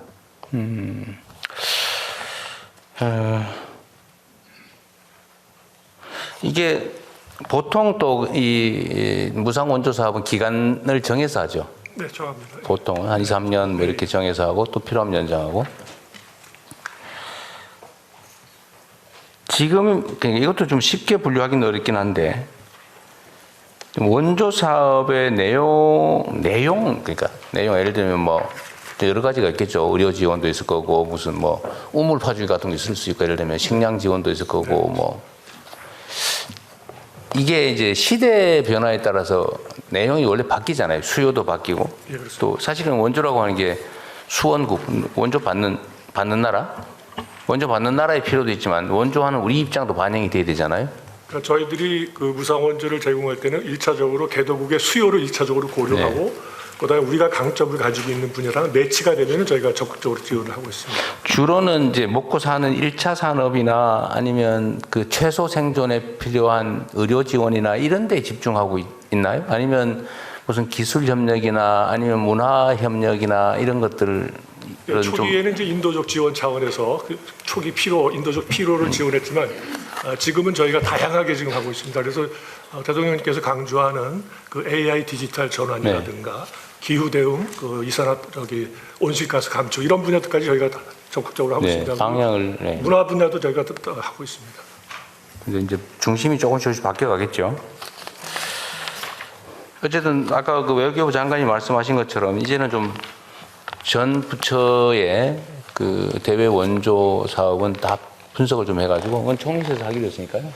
예, 그거 하고 있고요. 그게 지금 전 세계적으로도 오퍼 타입이라는 분위기로 해서 지금 바뀌고 있습니다. 지금 말씀하신 우리 국가의 전략적 수요를 반영하는 형식으로 지금 말씀하신 가령 AI, 문화 이런 것들도 다 ODA에 들어갈 수 있다는 것으로 세계적인 흐름이 바뀌고 있고 저희도 그 방향으로 지금 바꾸려고 하고 있습니다. 네. 그리고 새마을 그러니까 농업 개발 관련해서 지금 원조 사업도 꽤 있죠. 네. 새마을 재단, 새마을 중앙회하고 MOU를 맺어서 공동으로 혁신적 농촌 개발체라는 프로그램을 해서 지금 진행을 중에 있습니다. 새마을 중앙회하고 근데 새마을 중앙회가 보니까 SNU인가 뭐 이런 명칭으로 저개발 국가에 농업 지원 사업을 꽤 하는 것 그게 같은데 그동안에 분산됐기 때문에 저희가 코이카하고 통합을 해서 원보이스로 나갈 수 있게끔 그렇게 지금 하고 있습니다. 정리 다 했어요 하는 중이에요. 예, 예. 정리가 다 했어요 예. 하는 중이에요. 지금 하고 있습니다. 하고 있는 중. 예, 예. 이 농업 진출 새마을과 함께하는 농업 진출 분야는 상당히 중요한 것 같고 효과적인 것 같긴 해요. 예, 예. 한국국제교류재단은 어디 누가 나오셨죠? 국제교류재단? 예, 한국국제교류재단 이사장 송기도입니다. 아, 네네. 여기서 많이 보던 분인데. 네. 여기에 기금으로 운영한다고 그랬죠? 예, 기금의 재원이 뭐예요? 어디서 오는 건가요? 이 기금은? 국제교류기금은요. 네. 그 우리나라 국민들이 여권을 내면 네. 지금은 12,000원씩 여권 발급 수수료? 예, 국제교류 수수료에서 12,000원을 그러니까 10년짜리 여권을 발급받으면 현재 5만 원을 내고 있는데요. 네. 거기서 12,000원을 저희 기금으로 주고 있습니다. 아, 5만 원 받아가지고 기금으로 15,000원 주는데. 예, 근데 원래 그게 15,000원이었는데 이게 1991년부터 이게 기금이 모아져서 15,000원이었는데 2024년 총선을 앞두고 윤석열 정부에서 이게 부담금 정비 및 관리 체계 강화 방안이다 그래서 총선 직전에 민생에 직접 부담을 준다. 12,000원으로 내려버리는 바람에 12,000원으로 내렸습니다. 기금이 확 줄어들었다. 예, 예. 그래서 이게 10년에 3,000원이니까 1년에 300원 줄인 겁니다. 그래서 잠깐만, 네, 부담이 안 되는데 이걸 부담을 줄여서 저희로서는 이 국제교류재단의 기금 재원의 96%가 여기서 옵니다. 근데 굉장히 아까 타격이 큽니다. 잠깐만요. 5만 원을 내면은 15,000원을 그 중에 기금으로 받았다. 예. 그러면은 이걸 12,000원으로 내리면 지금은 그러면 여권 발급 비용을 47,000원 받고 있다 그 말입니까? 예, 그걸 그렇게 받았는데요. 아니 맞냐고요? 예, 47,000원 받고 47,000원씩 받는 걸로 알고 있습니다. 그걸 다시 5만 원으로 올리고 13,000원을 더 늘렸다. 예, 그렇게 해주시면 최근에 이게 아까 대통령님께서 핵심이 문화라고 아까 말씀을 하셨잖아요. 공공 외교의 가장 중요한 게 상대국 국민을 대상으로 하고 있는 문화 외교입니다. 그래서 지금 이 물실혹이라고 특히 뭐 K-팝이나 K-컬처가 나오는데 네, 이때 좀 많이 해야 될 것 같은데. 네. 그런데 여기 업무 내용이 도대체 뭘 하는 거지? 이런 느낌이 조금 드는데? 그 업무 내용을 보면요. 네. 저는 기본적으로 그 공공 외교인데요. 네. 공공 외교가 중요하고 필요한데 거기서 어떤 기여를 하는 거예요? 그 다양한 것들이 있습니다. 근데 이제 가장 중요한 거는 이 한국 관심을 확산시키는 일입니다. 이게 한국에 대한 이해를 확산시키는 그러기 위해서 일인데. 구체적으로 뭘 하냐고요? 예, 혹시 한강 작가가 네. 노벨 문학상을 받았는데요. 네. 그때 노벨 문학상을 받았을 적에 그 영어로 번역했던 데보라 스미스라는 네. 사람이 있습니다. 네. 그분이 그 영국의 런던 대학의 아시아 연구소에 있었는데 네. 그 코리아 파운드 한국교류재단에 지원을 받았던 장학금 수혜자입니다. 아, 그래요? 그리고 알았습니다. 더불어서 네, 알았습니다. 같은 대학에 있었던 스웨덴어 번역을 했던 분은 네. 영국 런던의 대학에 같이 있었는데 우리 교류재단의 수혜자입니다. 알았습니다. 네, 네. 예. 자, 재외동포청은 이거 하나 물어볼게요. 이 경계가 좀 불분명해서 그런데 재외 국민하고 재외 동포는 형식적으로는 구분이 돼요, 그러죠? 한국 출신인데 외국 국적을 가지고 있는 사람 아니면 재외 동포. 그 재외 동포. 예. 네, 우리나라 국적법에 의해서 가지고 있는 사람은 내 해외 나가 있는 사람은 재외 국민. 이렇게 재외 되는데 동포에 재외- 포함되는데 재외 국민으로 국적을 가지고 있기 때문에 별도로 거기에서 구분을 하고 있는 겁니다. 재외 국민. 일시적으로 해외에 나가서 뭐 몇 달 몇 년인 사람은 재외 국민 아니에요? 대체로 90일 이상 체류했을 때 90일 이상을 기준으로 합니까? 예. 네, 그렇게 기준이 있다고 치고요. 제가 전에 국무회의에서도 얘기를 한번 했는데 동포 또는 재외 국민을 소재 국가별로 차별하는 느낌이 좀 들 때가 있거든요. 예를 들면 중국 동포, 재미 동포, 제일 동포 똑같이 취급합니까? 어때요, 실제로? 조금씩 다른 조건들이 있습니다. 있죠. 예. 그렇게 하면 안 되는 거 아닌가요? 그런데 이제 그 지역에 따라서 가령 고려인이나 중국 동포들 같은 경우에 조금 더 그러니까 여기에 국내에 들어오는 목적이나 때로는 그 역사적 특수성들이 있기 때문에 조금 좀 다를 수는 있는데요. 일반적으로 좀 여기에서 이제 가지고 있는 느낌이 차별을 하는 그러니까 느낌만이 아니고 느낌이 거기에 더 불리하게 하는 차별이라기보다는 좀 더 어려운 동포들에 대한 좀 다른 지원들이 특별한 지원들이 있는 경우들이 있죠. 예를 들면 국적을 회복하거나 예. 아니면 국내 취업을 하거나 비자를 받거나 뭐 할 때 진짜 동등하게 취급해요. 지금은 예전에는 이제 H2 비자라고 그래서 우리 아니 동포- 결론만 얘기해 보세요. 막 복잡하게 얘기하면 잘 못 알아들으니까 정말로 모든 영역에서 공평하게 대우합니까? 아직까지 비자나 이런 부분에 있어서는 거의 공평한 기준을 적용하고 있다고 보는데요. 한번 혹시 그런 좀 국적 회복에 있어서도 동등한 기회를 줍니까? 예를 들면 제1교포 문제라든지 재미 동포들. 근데 지금 예를 들면 저기 중국 쪽에 있는 조선족. 조선족의 경계가 또 뭔지는 저도 잘 모르겠어요. 대체 이게 언제 간 사람은 조선족이고 언제 간 사람은 중국 동포예요? 그 경계는 뭡니까? 일단 그 조선 그게 그 언제 갔느냐의 시기에 따라서 다른 거예요. 그러니까 그 시기가 그 경계도 불분명하더라고요. 대체로 이제 뭐 제중동포 또는 조선족을 같은 뜻으로 사용을 하기도 하는데요. 근데 예를 들면 일제시대 때 간 사람이 많잖아요. 물론 일제시대 이전에 간 사람도 많죠. 예. 일제시대 때 간 사람. 그런데 그 중에서 조선 호적을, 그러니까 한국 호적을 가지고 있는 사람들이 있죠. 그렇습니다. 아니면 아버지, 할아버지가 조선 호적을 가지고 있는 사람. 한국 국적을 과거에 가지고 있거나 사람의 호적이- 자녀들. 예. 그 사람들은 한국 사람이에요? 재외 동포예요? 재외 국민이에요? 그런데 그런 경우에는 대체로 이 조선족 같은 경우에는 이 중국 국적으로 다 지금 국적을 가지고 있는 상태들이 국적을 많습니다. 가지고 있지만 그런데 거기에는 재외 그냥 동포로 치고요. 근데 재외 미국 같은 국민은 경우 아닙니다. 미국에 있는 사람들은 좀 다르게 우리가 취급하고 있지 않냐 그 말이에요. 그건 우리는 보통 그런 경우는 미국 같은 경우 이중 국적이라고 표현하지 않아요. 아버지가 한국 사람이면 자식도 한국 사람인 게 우리 법이잖아요. 예, 그렇습니다. 그럼 할아버지가 한국 사람이면 손자도 한국 사람 맞죠?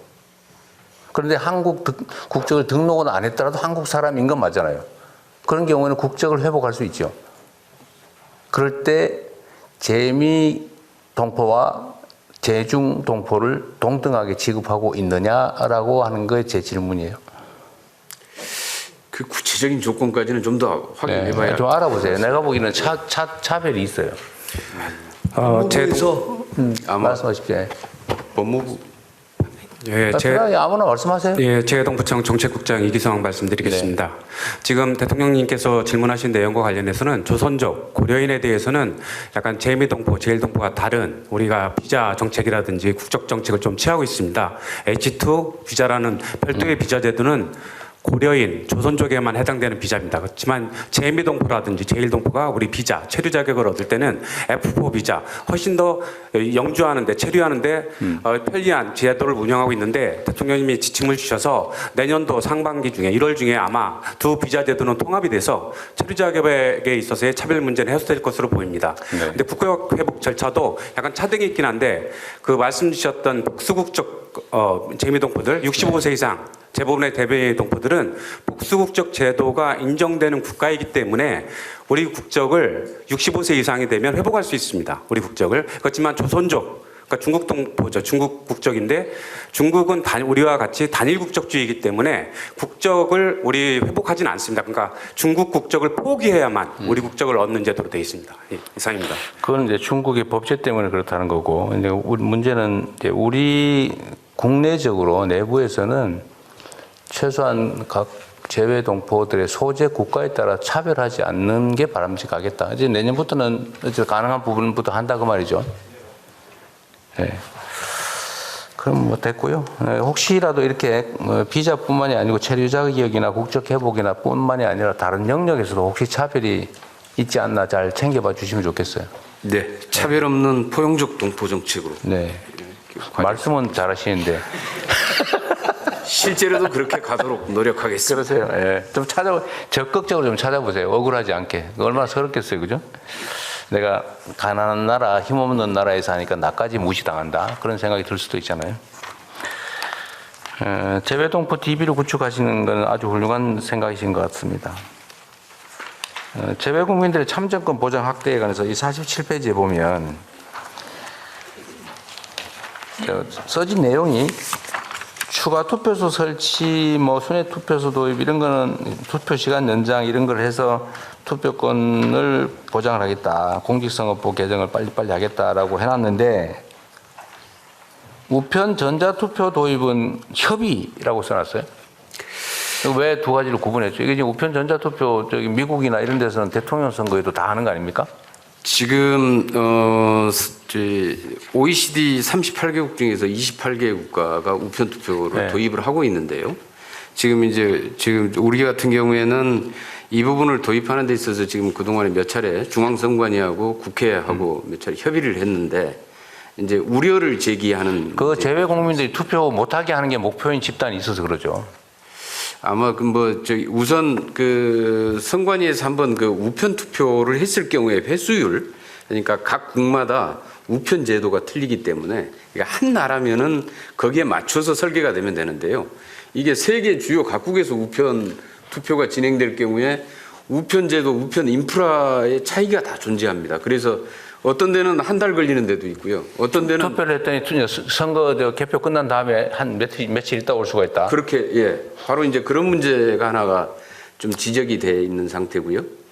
그래서 그러면은 우편 제도가 제대로 구축돼 있는 나라만 할 것이냐. 그럴 경우에는 또 그런 기준들이 또 애매모호해집니다. 그리고 이제 전자투표 같은 경우에는 아직 좀 시행을 해본 적이 없는데, 그 부분에 대한 지적이 눈으로 투표를 검증할 수 있어야 된다라고 얘기를 하기 때문에 지금 이제 만약에 보이지 않는 전자투표의 형태로 했을 경우에 부정선거에 대한 의혹 같은 게 좀 더 훨씬 더 제기되지 않겠느냐라고 하는 우려들이 제기가 되고 있고요. 그런 우려들이 물론 있겠죠. 있는데 지금 그런 우려는 국내 투표에도 사실은 이미 있거든요. 예를 들면 요양병원 예. 입원자들에 대한 투표는 지금 우편 투표하지 않나요? 예. 부분적으로 그 정신없이 이렇게 거의 반의식불명 상태에서 누워 있는 사람들 투표권은 누가 행사하는 거예요, 사실은? 그렇게 따지면 사실은 그런 문제는 똑같이 있는 것 같아요. 예. 문제는 그런 부작용 일부 문제가 있더라도 예를 들면 특수한 지역 국가에는 우편 제도가 좀 미발달 또는 좀 늦어서 그렇다면 보완책을 만들 때 그것 때문에 다른 나라에서 우편 투표할 수 있는 우리 재외 국민들의 투표권을 제한한다는 게 말이 안 되잖아요. 나라의 주인이라면서요. 그래서 지금 그런 해외에 나와 있다고 투표를 예. 사실상 못하게 하면 되겠습니까? 그런 부작용들이 설령 가능성이 있더라도 이 부분을 전체적으로 큰 참정권이라는 틀 속에서 어떻게 이 부분을 인정하고 제도로서 도입할 네. 것인지에 대한 좀 국민적인 합의가 그러니까 필요할 것 같습니다. 협의할 게 아니라 추진을 하세요. 그 당연한 걸 갖다가 전에 우편 전자투표 등 가능한 참여권 확대 방안을 지금 입법으로 국회 추진해야 돼요. 법안도 발의가 되어 있는 그러니까요. 상태고요. 국회에서 지금 심의도 이루어지고 네, 있습니다. 논의를 이렇게 재외동포청이 너무 소극적으로 응하고 있는 느낌이 아니요, 동포청은 굉장히 적극적으로 하고 있습니다. 근데 분류는 아닌데요. 위에는 입법 추진 써놓고 밑에는 협의 이래서 놨어 내가 하는 거예요. 왜 분류하지 마세요? 동포청은 이거는. 일단 동포사의 요구가 워낙 강력하기 때문에 네. 동포청은 굉장히 강력하게 추진을 하는데 강력하게 하세요. 그러면. 동포청이 힘이 별로 좀 없어서 자, 동포 전담 영사를 도입하자는 얘기도 있는데 영사는 원래 동포 전담 아니에요?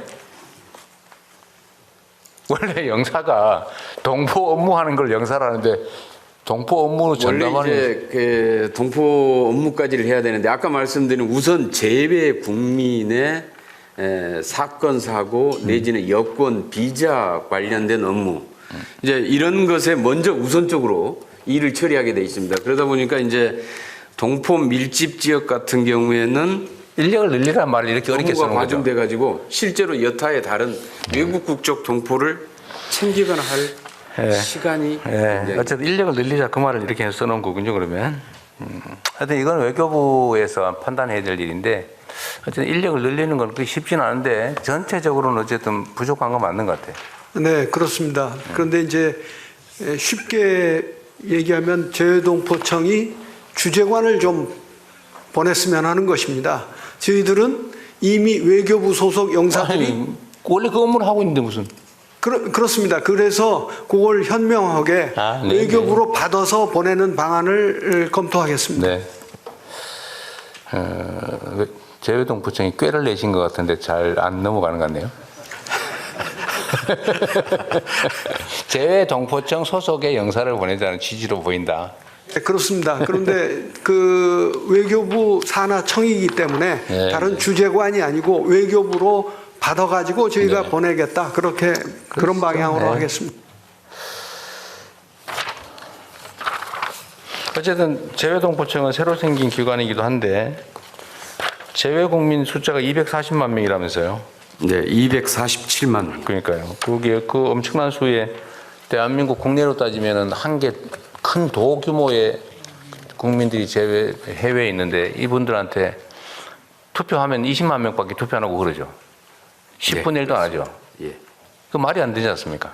그것도 실제로 그 사람들이 게을러서 안 하는 게 아니고 비행기 타고 무슨 뭐 6시간 가서 투표를 했니 무슨 차 타고 1박 2일로 가서 투표를 했니 그러고 있잖아요. 실제로 그런 경우 그러지 않게 해야죠. 어쨌든 그건 국가의 책임이라고 생각이 됩니다. 그리고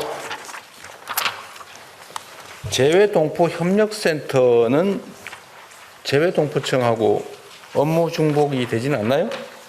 누구 나오셨어요? 네, 재외동포협력센터 센터장 김영근입니다. 네, 어떠세요? 저희는 그 차세대 재외동포 정체성 함양이 애초에 재외동포 기본법에 시작될 때부터 저희들이 맡은 업무입니다. 그게 그래서 재외동포청이 해야 될 일 아니냐 그 말이지. 왜냐하면 재외동포청이 생기기 전에 이게 이 기구가 있었으니까 당연히 그 업무를 할 텐데 지금 재외동포청의 본질적 업무가 아닌가 하는 생각이 들어서 그래요. 네, 더 직설적으로 얘기하면 너무 경계심을 갖는데 이 조직을 재외동포청으로 흡수해야 되는 거 아니냐 이 생각이 드는 겁니다. 동포청을 설립하던 당시에 네. 일부가 동포청으로 흡수가 돼서 동포청을 설립을 했고요. 근데 이건 왜 빼놨을까요? 거기에 이제 뭐 동포청의 기본적으로 정원의 한계나 이런 게 다 한계가 있었기 때문에 설계할 때부터 그래서 이제 한계가 있었기 때문에 전체가 다 동포청으로 흡수되지는 못했고 이게 이제 남게 된 경우인데요. 근데 이게 이 조직을 별도로 운영하려고 그러면 이 사람들을 공무원으로 전환시켜가지고 재외동포청 내부 조직으로 만드는 거하고 비용을 따졌을 때 어떤 게 더 듭니까? 내가 보기에는 독립기관으로 유지하는 게 비용이 더 들 것 같은데? 그 비용은 비교해 보지 않았습니다만 그렇게 할 수 있다면 그것도 방법일 텐데 그런 절차가 절차가 이게 이제 눈 가리고 앙한 거죠. 이제 공무원 숫자 늘었다고 비난할까봐 네. 외부 조직으로 만들어가지고 있는 거잖아요. 국가에서는 똑같이 드는데. 한번 이거 한번 점검을 한번 해보십시오. 이런 게 포퓰리즘이거든요. 아니면 어떻게 보면 대국민 기만이죠. 네. 예. 청 설립 당시에 그 전에 있었던 그 재동포 재동포 재단. 재단에서 일부가 이제 때 떨어져 나가서 이거 네, 이렇게 네. 된 거예요. 요걸 한번 인원수 제한 때문에 아마 그랬을 수 있죠. 재동포청 기획조정관 오진희 설명드리겠습니다. 네. 재동포청 출범할 당시에 저희가 경력 채용으로 60명을 이제 채용을 했었는데 당시에 경력 채용 목적은 재동포 재단에 있던 직원을 모두 흡수하기 위함이었습니다. 네. 그러나 현실적으로 경력 채용 당시에 재동포 재단 직원이 모두 경력 채용에 합격한 상황은 아니었고 그런 상황을 감안을 해서 저희가 재동포 협력센터를 만들어서 일단은 그 고용 승계 형식으로 자녀 인력으로 구성된 센터다 그 말이네요. 네, 그렇습니다. 그러니까 결국은 이제 재외동포청 인력 규모가 일정 수로 제한이 되어 있으니까 다 흡수하지 못하고 일부 남겨놓은 조직으로 이렇게 운영하고 있는 거라는 거네 보니까. 재외동포 재단 제가 좀 말씀드리겠습니다. 재외동포 재단이 이 해산되면서요. 네. 재외동포 청하고 재외동포 협력센터로 나뉘었습니다. 근데 지금 우리 국장님이 말씀하시는 것처럼 저희들이 재외동포 재단의 총 인원이 71명이었습니다. 네. 그래서 저희는 그 재외동포 청에서 재외동포 재단의 인력을 좀 더 흡수해 갔으면 했는데 그 당시에 네, 19명만 갔습니다. 지금 277억이 예산인데 인건비, 경상 운영비, 그다음 사업비가 227억 돼 있는데 인건비, 경상 운영비의 재원은 어디서 나옵니까? 정부 출연금입니다. 출연금이죠. 그러니까 이게 지금 손바닥으로 하늘 가린 거예요. 눈 가리고 앙한 거죠. 어쨌든 그건 한번 다시 검토를 해보십시오. 제가 보면 비용이 더 들어요. 이거 따로 놔두는 게. 네, 검토해 보겠습니다. 네,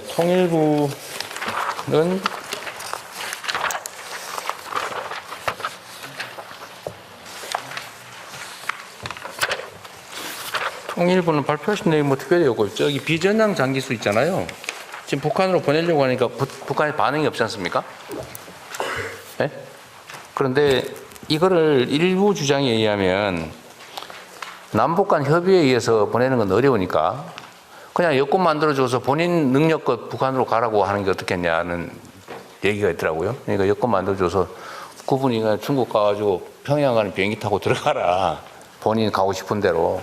라는 얘기에 대한 판단, 평가는 어떻습니까? 그런 단계에 있습니다. 지금. 아, 그래요? 예를 들면 이제 심양으로 가서 네. 문제는 이제 북이 받아줘야 되는데. 본인들이 감수해야죠. 우리는 예. 보내주면 되고 북한으로 못 가서 되돌아오는 건 어쩔 수 없잖아요. 예, 그거 추진하는 단계입니다. 예. 굳이 뭐 북한이 반응을 하든 안 하든 본인들이 지금 사실은 나이도 엄청 많아서 오늘 내일 하시는 분들이잖아요, 다. 예, 안학섭 선생 같은 경우는 95세입니다. 예. 어쨌든 뭐 자기 고향으로 돌아가겠다는데 우리로서는 막지 않고 갈 수 있는 길을 열어주는 걸로 예. 북한과 협의해서 판문점에서 넘겨주면 제일 좋긴 한데 반응이 없으니까 그렇게라도 해서 보내드리는 게 좋을 것 같아요. 우리 정부 방침입니다. 네, 인도적 차원에서.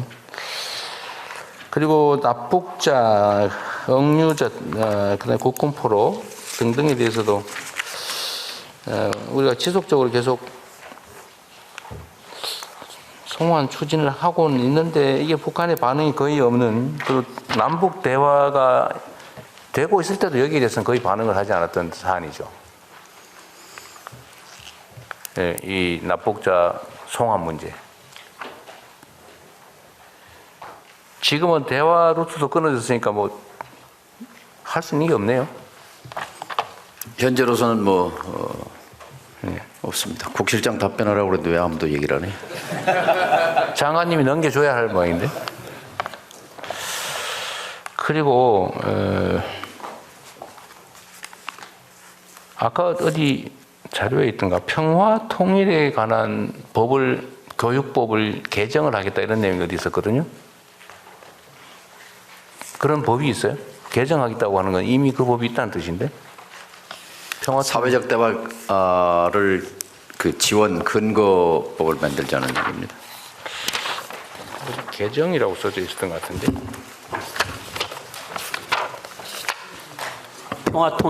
국립평화통일교육원장입니다. 네. 그 통일교육지원법이 99년도에 제정이 됐는데 네. 여기에 이제 교원들 이수를 하기 위해서 그 지원법을 개정하려는 안이 여야 각각 한 건씩 무슨 지원법이에요? 무슨 교육지원법? 통일교육지원법입니다. 통일교육지원법. 예예. 그 법의 핵심 내용은 뭐예요? 그러니까 전 국민에게 교육을 지원한다 그 뜻일 텐데 예. 누가 누구를 교육하는 걸 지원한다는 거예요? 통일부가 전 국민을 상대로 통일교육을 하도록 지원하는 법이 99년도에 만들어졌습니다. 그랬어요? 예. 근데 실제로 해요? 실제로 하고 있습니다. 지난해 저희들이 89만 명을 교육을 했습니다. 그래요? 근데 왜 이렇게 통일에 대한 관념이나 이런 게 이렇게 왜 그게 뭐 남북 긴장 관계도 있고 그 동안에 또 안보 중심의 교육 또 일방적 주입 방식 교육들 이런 것들이 좀 영향을 미친 것 같습니다. 평화와 통일에 관한 인식 개선 교육은 필요한 일인 것 같고 좀 확대를 대폭 하는 게 좋겠습니다. 예, 알겠습니다. 네.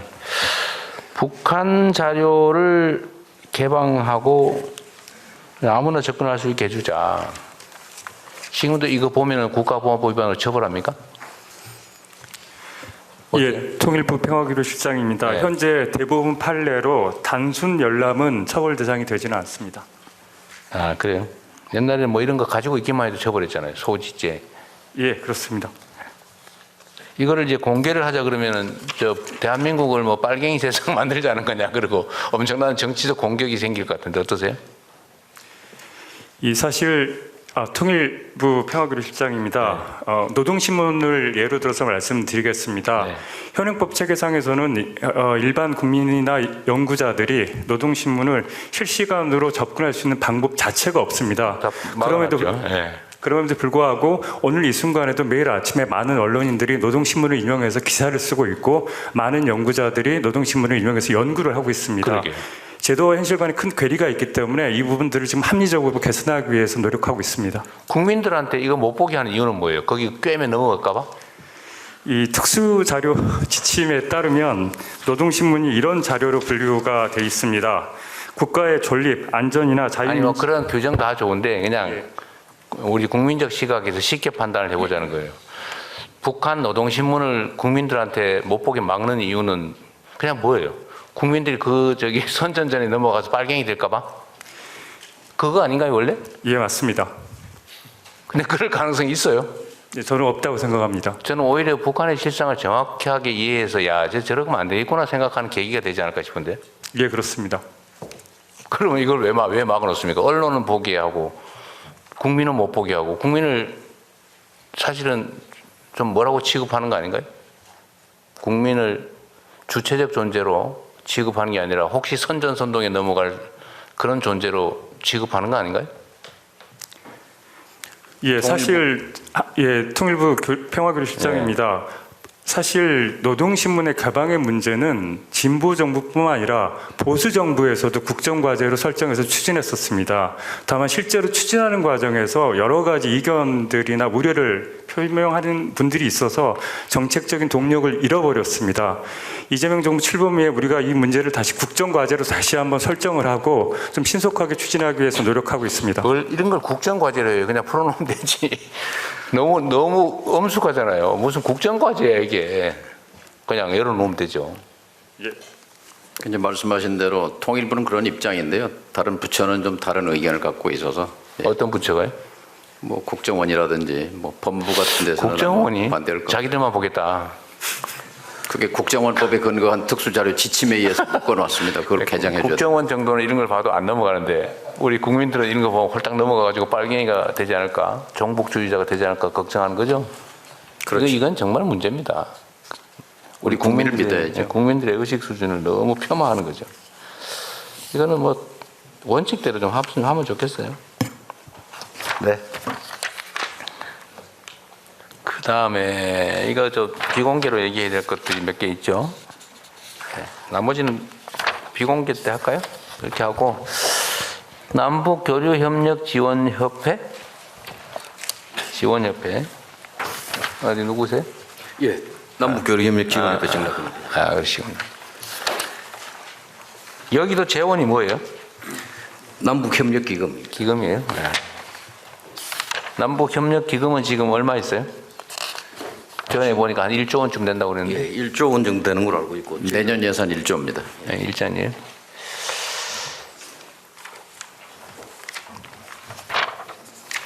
북한 이탈 주민 지원재단. 네, 북한 이탈 주민 지원재단 이사장 직무대행 이주태입니다. 네. 여기는 3년째 공석이에요? 아닙니다. 1년 정도 공석. 1년 돼요? 네. 1년 채 안 됐습니다. 그렇습니까? 네.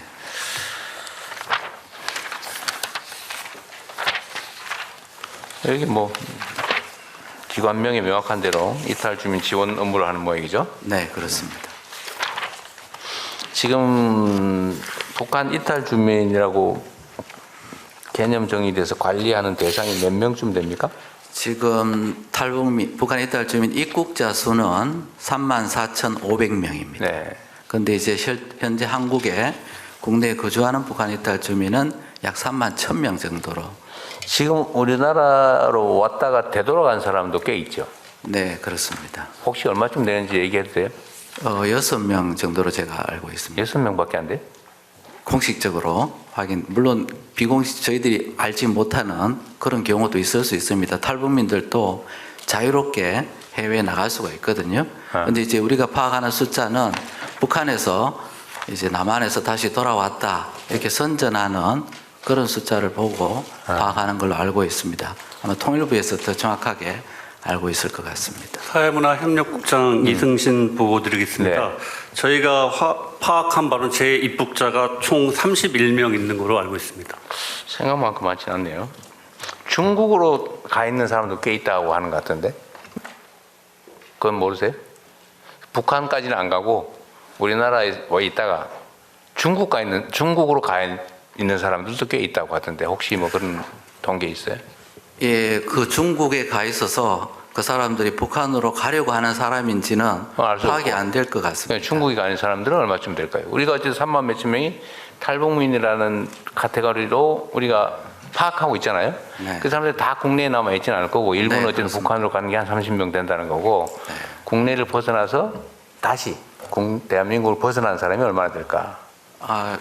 그 숫자는 아마 통일부에서 사회문화협력국장이 보고 드리겠습니다. 저희가 확인한 바로는 최근에 실태 조사한 거에 따르면 거주 불명이 462명이 있는데요. 네. 그중에 국내에 있는지가 불명확한? 네네네.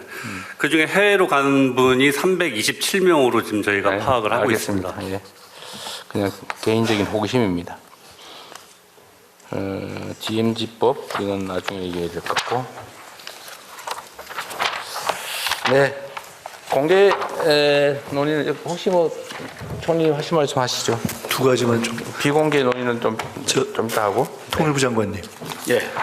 그 북향민 자살이 지금 보니까 10만 명당 숫자가 우리 일반 내국인에 비해서 2배라 그러는데 저희가 지금 자살 관련한 정책을 좀 집중적으로 준비하고 있지 않습니까? 본부도 만들고 하는데 저희 생각을 못했는데 통일부에서 판단하셔서 통일부나 아니면은 그 관련 재단에서 이 자살 관련 대책 정책을 할 때 거기도 좀 파견을 해서 논의를 했으면 좋겠습니다. 구체적으로 어떻게 대응하실 것인지도 생각 좀 하셔가지고요. 그리고 외교부에서 보니까 아까 CPTPP 얘기 나오는데 일본하고 관계를 강화하는 저희가 이제 문제의식이 있지 않습니까? 그래서 경제문화 교류를 확대하는 이런 차원의 논의가 되고 있는데 실제로는 CPTPP가 여러 가지 이유상 잘 진전이 바로 안 될 걸로 예상되는 게 또 현실적인 측면이 있잖아요. 국내적인 제약 요인을 말씀하시는 그렇죠. 네. 국내적인 그래서 CPTPP가 한일 관계의 강화의 요구가 현실적으로 필요도 하고 또 특히나 젊은 세대에 있어서는 과거보다 좀 걸림돌도 낮아지고 심리적으로 그 강화되고는 있지만 CPTPP가 당장 진행될 것이라고 보기 좀 어려운 면이 있는데 제가 말씀드리려고 하는 것은 한일 관계의 경제문화 교류를 높이는 것이 종래의 FTA나 CPTPP 말고 다른 그 어떤 좀 생각을 좀 해야 되는 거 아니냐, 프로젝트를 고민 좀 해가지고 그거는 따로 논의를 좀 해봤으면 네, 좋겠습니다. 그건 그렇게 하겠습니다. CPTPP는 사실은 일본과의 문제라기보다는 지금 WTO 체제가 완전히 이거 알고 있죠. 네. 알고 있지만 실제로는 그것까지 생각해서 일본과의 관계 속에서 주로 걸려 있지 않습니까? 네. 농수산물 때문에. 그래서 말씀드리는 겁니다. 네네. 총리께서 말씀하신 북향민 자살자 숫자는 우리 국민은 10만 명당 26명인데 탈북민, 북향민은 54명입니다. 2배더라고요. 그러니까 살기 위해서 죽을 각오를 하고 넘어왔는데 여기서 생을 마감하는 것은 너무나 비극적입니다. 근데 핵심을 따지고 보면 물론 이제 통일부가 만들고 있는 대책은 심리 상담 강화, 그리고 핵심은 결국 일자리입니다. 그래서 제가 사실 문제 제기한 겁니다. 보니까 그래서 심리 상담만으로 해결할 문제가 아니라 우리 정부가 가지고 있는 다양한 대책 중에 그 부분이 딱 대상이 보이는 것이어서 조금 좁혀서 접근을 하면은 좀 해결에 도움이 되지 않을까 싶어서 그거를. 대통령님께서 그 하나재단 그 공석 지적하셨는데 새로 3만 1,000명 여기 살고 있는 북향민 중에서 가장 본인들의 문제니까 그 애로사항을 잘 알겠죠. 그래서 북향민 중에서 하나재단 이사장을 지금 물색해서 인사 진행 중에 있습니다. 북향민 중에서 맡겨보시겠다는 취지세요? 예. 좋은 생각 같습니다. 네, 자 이제는 비공개로 좀 바꿔서